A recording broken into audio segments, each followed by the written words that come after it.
తెలంగాణ ముఖ్యమంత్రి రేవంత్ రెడ్డి తన మంత్రివర్గాన్ని మరోసారి విస్తరించే అవకాశం ఉంది. జీహెచ్ఎంసీ ఎలక్షన్స్ను దృష్టిలో పెట్టుకొని స్థానిక సంస్థల ఎన్నికల తర్వాత ఎక్స్పాన్షన్ చేపట్టవచ్చని కాంగ్రెస్ వర్గాల్లో వినిపిస్తోంది. అయితే ఈసారి హస్తం పార్టీ ఎమ్మెల్యేలకు అవకాశం దక్కకపోవచ్చు. కేవలం బీఆర్ఎస్ నుంచి కాంగ్రెస్లో చేరిన వారికే ప్రాధాన్యత ఇవ్వవచ్చని భావిస్తున్నారు. కాంగ్రెస్ ఆశావహులకు ప్రత్యామ్నాయ పదవులిచ్చి వలస వచ్చిన వారిని మంత్రివర్గంలోకి తీసుకొని మరోసారి ఆపరేషన్ ఆకర్ష్కు తెర తీయాలని అధిష్టానం చూస్తోంది. ఇతర పార్టీల నుంచి చేరిన శాసనసభ్యులకు మంత్రి పదవులు ఇవ్వకూడదన్న ఆంక్షలను AICC ఎత్తేసిందా?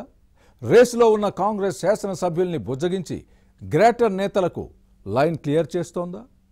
Let's watch the story. Telangana మంత్రివర్గ విస్తరణపై మరోసారి ప్రచారం జరుగుతోంది. ఈసారి ఎప్పుడు ఎక్స్పాన్షన్ జరిగినా కాంగ్రెస్ ఎమ్మెల్యేల ఆశలు గల్లంతైనట్టే. గ్రేటర్ హైదరాబాద్ మున్సిపల్ కార్పొరేషన్ ఎన్నికలు దృష్టిలో పెట్టుకుని బీఆర్ఎస్ నుంచి హస్తం పార్టీలో చేరిన శాసనసభ్యులకు అవకాశం కల్పించాలని హైకమాండ్ భావిస్తోంది. జీహెచ్ఎంసీ పరిధిలో బలహీనంగా ఉన్న కాంగ్రెస్ ను బలోపేతం చేసేందుకు ఈ నిర్ణయం తీసుకుందని సమాచారం. కేబినెట్ లో స్థానం కల్పిస్తామన్న హామీతో మరికొందరు బీఆర్ఎస్ ఎమ్మెల్యేలను చేర్చుకోవాలని హస్తం పార్టీ చూస్తోంది. దీంతో మంత్రివర్గ విస్తరణపై కాంగ్రెస్ ఎమ్మెల్యేలు పెట్టుకున్న ఆశలు ఆవిరైనట్టేనన్న చర్చ సాగుతోంది. తెలంగాణలో హస్తం పార్టీ ప్రభుత్వం ఏర్పడి 19 నెలలు దాటింది. ఇప్పటికీ ఇంకా పూర్తి స్థాయి మంత్రివర్గం లేదు. కేబినెట్ లో ఇంకా 3 స్థానాలు ఖాళీగానే ఉన్నాయి. 2023 డిసెంబర్ 7న సీఎంగా రేవంత్ రెడ్డితో పాటు మరో 11 మంది మంత్రులు ప్రమాణ స్వీకారం చేశారు. దీంతో ఈ ఏడాది జూన్ 7 వరకు 6 స్థానాలు ఖాళీగా ఉండేవి. వాటిని విస్తరణతో ఒకేసారి భర్తీ చేస్తారన్న ప్రచారం జరిగింది. కానీ గత నెల 8న కేవలం 3 స్థానాలు మాత్రమే భర్తీ చేశారు. ఆశావహులు పెద్ద సంఖ్యలో ఉండటం, సామాజిక సమీకరణాలు కుదరకపోవడంతో హైకమాండ్ 3కి మాత్రమే గ్రీన్ సిగ్నల్ ఇచ్చింది. దీంతో గడ్డం వివేక్, అడ్లూరి లక్ష్మణ్, వాకిటి శ్రీహరికి అవకాశం కల్పించారు.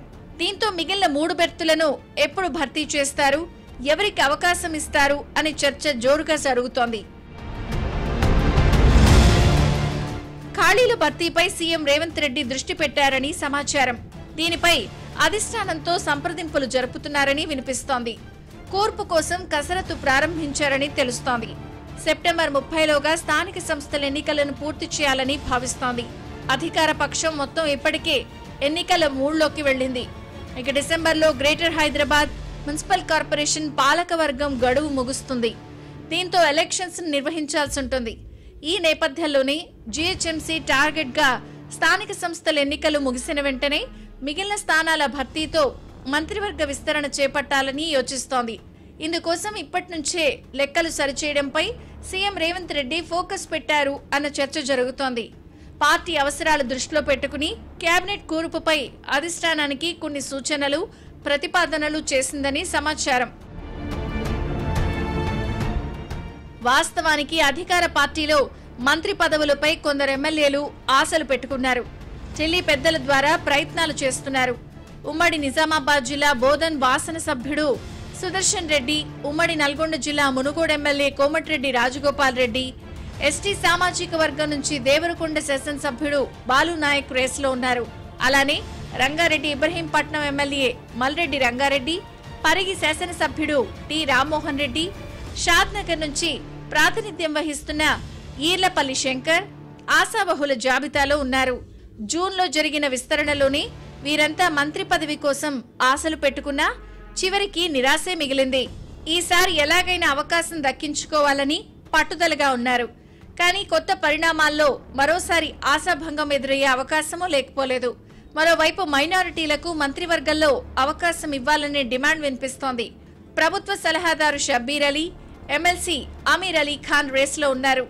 షబ్బీర్ను కేబినెట్ లోకి తీసుకుంటే 6 నెలల్లో ఉభయ సభల్లో ఏదో ఒక దానిలో స్థానం కల్పించాల్సి ఉంటుంది. గత ఎన్నికల్లో నిజామాబాద్ అర్బన్లో ఓటమి తర్వాత ప్రభుత్వ సలహాదారుగా పనిచేస్తున్నారు.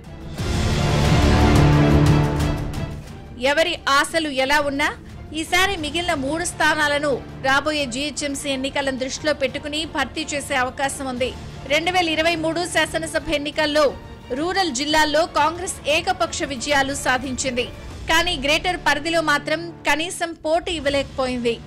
మొత్తం 25 స్థానాల్లో ఒక్కచోట గెలవలేదు. ఆ తర్వాత సికింద్రాబాద్ కంటోన్మెంట్ ఉప ఎన్నికల్లో నెగ్గింది. 3-4 నెలల్లో జీహెచ్ఎంసీ ఎన్నికలు రానున్నాయి. దీంతో ఇక్కడ పార్టీని బలోపేతం చేయాలని హస్తం పెద్దలు భావిస్తున్నారు. ఇందుకు ప్రత్యేక వ్యూహరచన చేస్తున్నారు. స్థానిక సంస్థల ఎన్నికలు ముగిసిన తర్వాత దాన్ని అమలు చేయనున్నారు. 2014లో జీహెచ్ఎంసీలో గులాబీ పార్టీ పరిస్థితి దాదాపు ఇలాగే ఉండేది.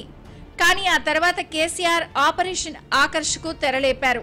టీడీపీ ఎమ్మెల్యేలకు గులాబీ కండువాలు కప్పారు. తలసాని శ్రీనివాస్ యాదవ్కు మంత్రి పదవి ఇచ్చారు. ఇతర పార్టీల ఎమ్మెల్యేలను చేర్చుకోవడం ద్వారా గ్రేటర్లో బీఆర్ఎస్ ను బలోపేతం చేశారు. అలాంటి ఎత్తుగడల్నే అమలు చేయాలని సీఎం రేవంత్ రెడ్డి హస్తం పెద్దలు భావిస్తున్నారు. ఇప్పటికే గ్రేటర్లో బీఆర్ఎస్ నుంచి గెలిచిన ఎమ్మెల్యేలు దానం నాగేందర్, ప్రకాష్ గౌడ్, అరకెపూడి గాంధీని కాంగ్రెస్ లో చేర్చుకుని కేసీఆర్ కు షాక్ ఇచ్చారు. అలాగే మరికొందరు గులాబీ పార్టీ శాసనసభ్యులకు హస్తం పార్టీ గాలం వేసింది అన్న ప్రచారం జరిగింది. కానీ ఇతర పార్టీల నుంచి హస్తం పార్టీలోకి వచ్చిన శాసనసభ్యులకు మంత్రి పదవులు ఇచ్చే ప్రసక్తే లేదని అధిష్టానం చేసిన ప్రకటనతో చేరికలకు బ్రేకులు పడ్డాయి. అయితే ఇటీవల కాంగ్రెస్ హైకమాండ్ వైఖరి మారిందని అంటారు. జీహెచ్ఎంసీలో పార్టీ బలోపేతం కోసం ఇతర పార్టీల నుంచి చేరిన వారికి మంత్రి పదవులు ఇచ్చే విషయంలో విధించిన ఆంక్షలను ఎత్తివేశారని సమాచారం.